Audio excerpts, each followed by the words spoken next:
Hare Krishna. Devotion helps us realize the richness of life. All of us frequently go through life in a state of impoverishment. Impoverishment does not necessarily mean that we don't have enough money to eat or we don't have our basic needs of food, clothing, shelter. But our mind tends to crave for that which we don't have. And because of such craving, we always feel impoverished. So impoverishment is not just a state of existence. Yes, it is a state of existence for many people.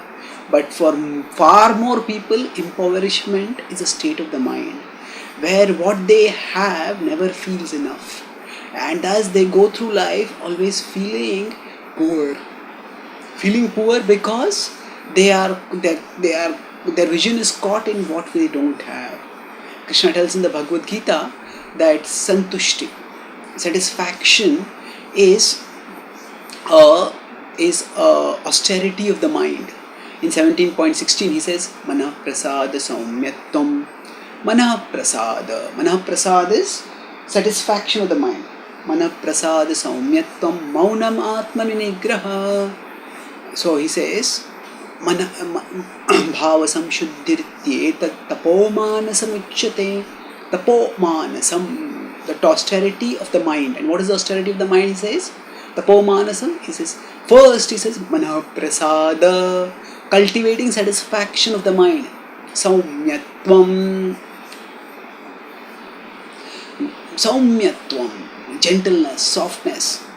Manaprasad saumyatvam maunamatma vinigraha, silence and self-control. And then bhava samshuddhirtyetat, bhava samshuddhi, purification of one's existence. All this is austerity of the mind. So when Krishna says this, what does he essentially mean? He says that we can cultivate austerity of the mind. We can as a discipline of the mind, we can strive for satisfaction. And such striving happens when we focus on that which we have and not on that which we don't have.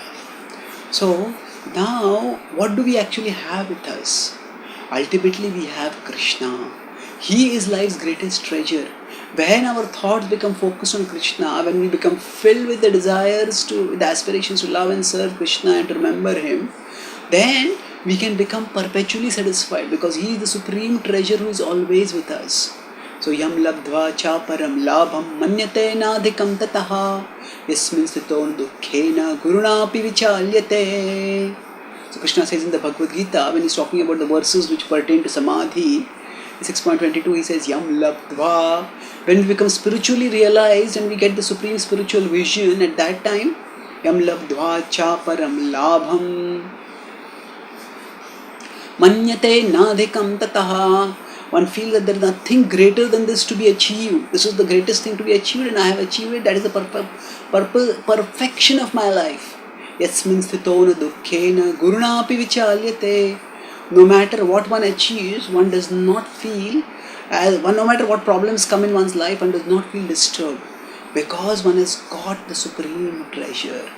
So devotion is the best way to get the supreme spiritual vision. This verse comes in the 6th chapter of the Bhagavad Gita, which is describing the perfection of samadhi attained by the yogi.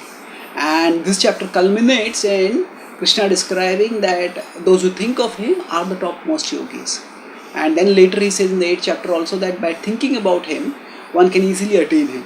So essentially, the process of Bhakti Yoga, wherein we cultivate remembrance of Krishna and we increase our devotion for Him, that is the best way to discover the highest riches of life.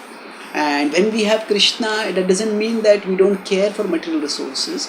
We don't care for wealth, but that rather we use the wealth that we have in His service. And thus, by serving Him diligently, we move closer to Him and ultimately we attain Him. So the richness of life we can discover it by the practice of Bhakti. Richness of life means, rather than going through life thinking, oh, I don't have this, I don't have that, when we realize that I have Krishna, He's always with me, and He is the supreme wealth. Then, by remembering Krishna and by realizing the presence of Krishna, by relishing the presence of Krishna, we realize and relish the richness of life. Thank you. Pray.